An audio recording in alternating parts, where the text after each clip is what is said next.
Welcome to Landlord Vision's training tutorials with me, Emmeline Jarvis.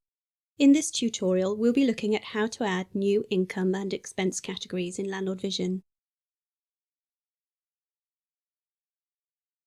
So far, we've input repeating income invoices and individual bills.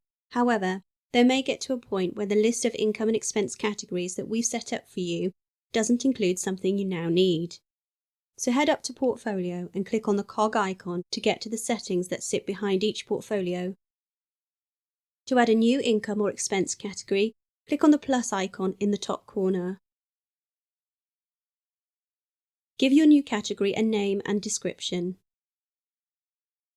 Is it an income or an expense account? Select the general ledger account you want to allocate it to before clicking on Save. If you stop using this category, you can revisit this area and archive it.